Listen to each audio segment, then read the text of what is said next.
여러분, 오늘은 이재명 대통령의 취임 1주년 기자회견 중 한 내용에 대한 이야기를 해보고자 합니다. 기자회견을 보고 가슴이 답답했습니다. 듣기 좋은 말, 대통령다운 말, 국민 통합을 이야기하는 지도자의 언어. 그런데 저는 이 말을 듣는 순간 20여 년 전 한 장면이 떠올랐습니다. 바로 노무현 대통령의 검사와의 대화입니다. 당시 노무현 대통령도 믿었지요. 대화하면 통할 수 있다고 생각했을 것입니다. 진심을 보여주면 이해할 수 있다고 생각했죠. 그러나 결과는 어땠습니까? 많은 국민들은 지금도 이야기합니다. 노무현 대통령은 너무 순수했습니다. 사람을 너무 믿었습니다. 그리고 그 대가는 너무 컸지요. 저는 오늘 이재명 대통령의 발언을 들으며 바로 그 지점을 떠올렸습니다. 한번 들어보시죠. 전에는 막 욕하던 사람일 수도 있고요. 우리하고 색깔이 다른 사람일 수도 있고, 생각이 다른 사람일 수도 있어요. 그러나 저는 그 사람들을 최대한 많이 모아서 통합이죠. 포용, 통합. 그런 역할을 잘해야 된다. 근데 집안에 들어오는 사람한테는 내가 원래 우리 색깔은 이거야. 너 배고파서 들어왔지? 너 얻어먹을 게 있어 온 거지? 너 언제든지 나가가지고 배신할 거지? 라고 모욕을 하면 그게 되겠습니까? 저는 그게 차이라고 봐요. 그러나 야당일 때는 흩어지면 안 되니까 최대한 결속을 시켜서 대오를 유지하고 공격을 잘하면 되죠. 그게 크죠. 비중이. 그것만 하면 되는 게 아니라. 어쨌든 저는 여당과 야당의 차이, 집권당과 도전하는 야당의 차이는 그런 거라고 봅니다. 유능해야 되는 건 너무 당연하고요. 근데 강한 정당이 될 때 그 강함이 대체 뭘까? 제가 생각하는 강함이란 외유내강한 것이죠. 예를 들면 욕설 잘한다고 강한 당이 되지는 않아요. 뭐 그런 사람 가끔 있더라고요.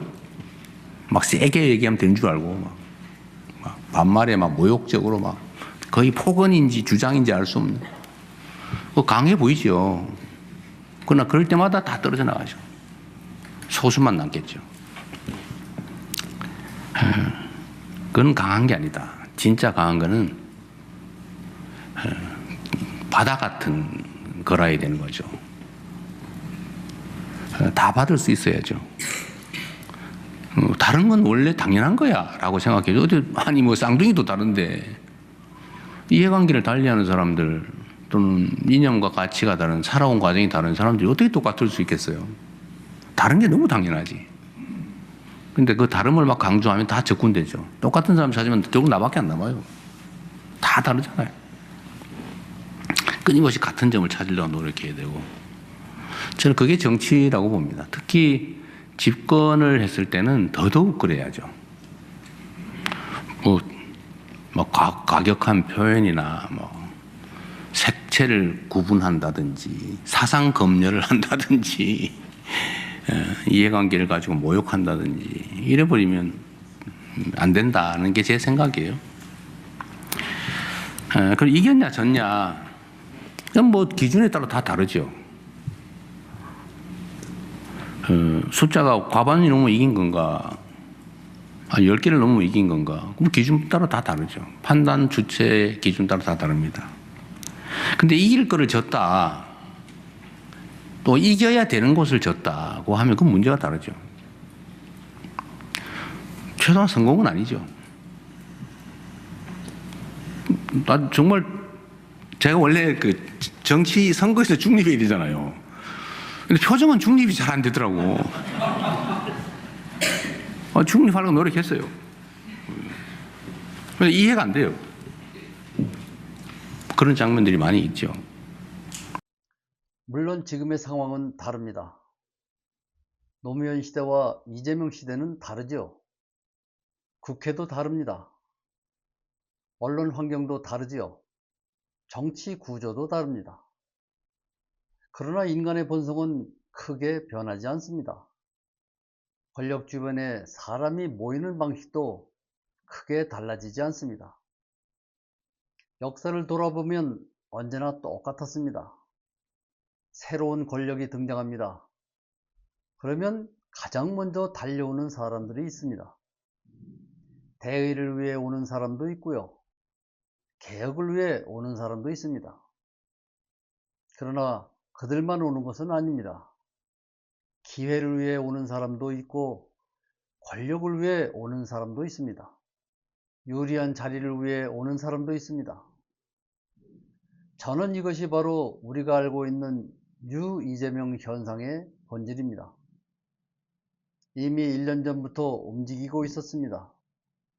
이미 그들은 방향을 읽고 있었습니다. 이미 권력의 흐름을 보고 있었습니다.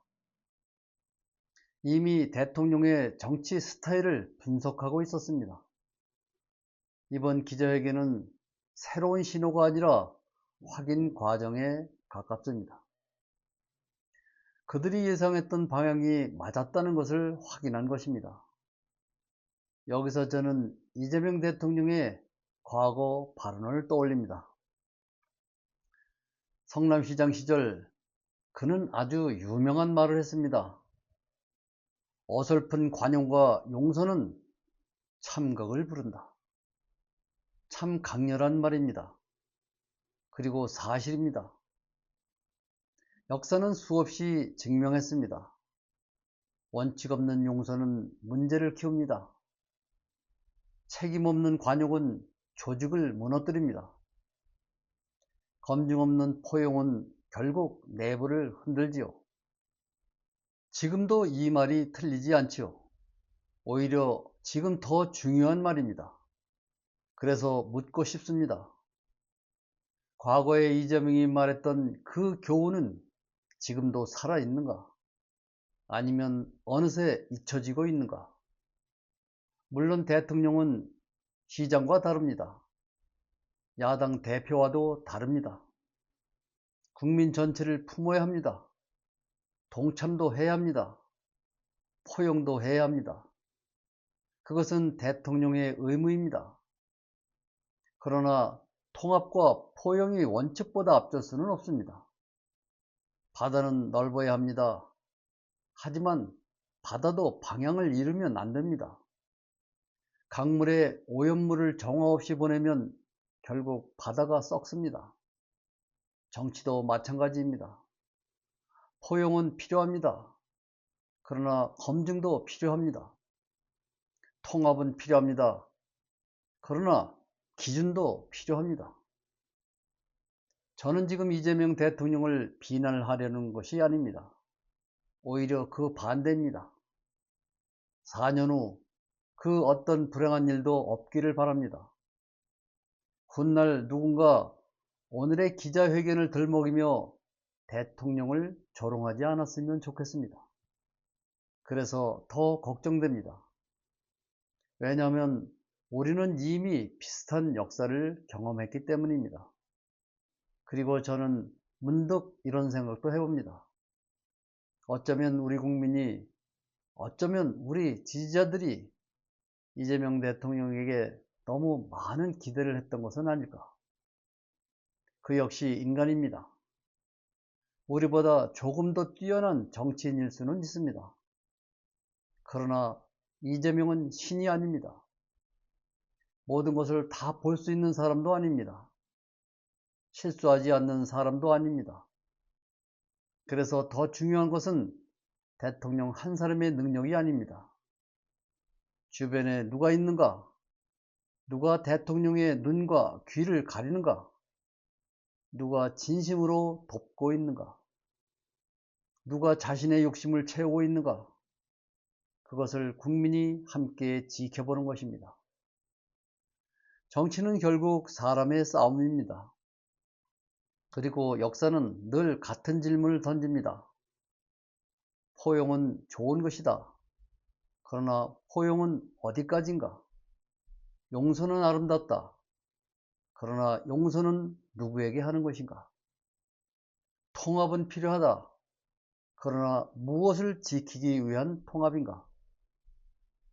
저는 앞으로 4년 동안 이 질문이 가장 중요할 것이라고 생각합니다.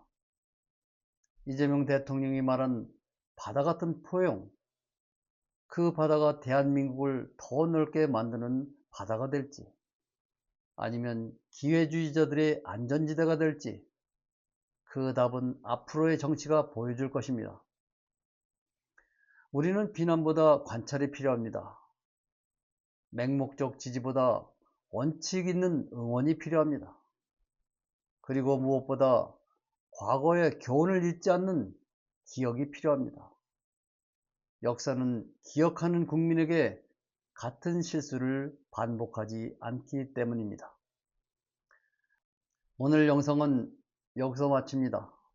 고맙습니다.